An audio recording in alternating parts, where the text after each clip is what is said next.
Само во Скопје има потреба од најмалку 13.000 оброци дневно, додека проценките се дека годишно фрламе 12.000 тони храна, со кои може да се обезбедат по 3 оброка дневно за 26.000 граѓани. Наместо да ја фрламе, треба да го развиваме банкарството со храна, порачуваат граѓанските здруженија.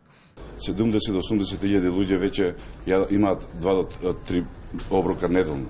Други податоци кои што изнесуваат и други инициативи се само индикатор плюс дека Македонија е во она зона каде што велиме дека сме посекој ниво на сиромаштво.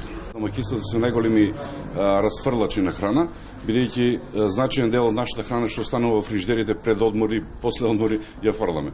Највеќе се фрла леп. Според анализите на Македонското здружение на млади правници, потребни се измени на постоечките закони со што ќе се регулира донирањето и банкарството на храна. Немаме не директно се уредува што значи вишок на храна, кои се тие оператори со храна непрофитни кои што би ја дистрибуирале таа храна до крајните корисници, односно сиромашното население, ниту пак имаме листа на производи кои што би можеле да се донираат како храна, ниту пак имаме листа на корисници кои што би можеле да се донираат на кои што би можеле да се донира ова вишок на храна.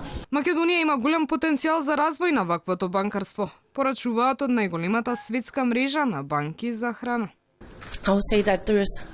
Има голем потенцијал, особено кога станува збор за развивање на некои следни активности и дека секако се работи многу срштан или на работата е да се работи на поддршка на луѓето кои што имаат потреба и секако да се спаси она фрлање на храна, односно да се избегне вишок од храна.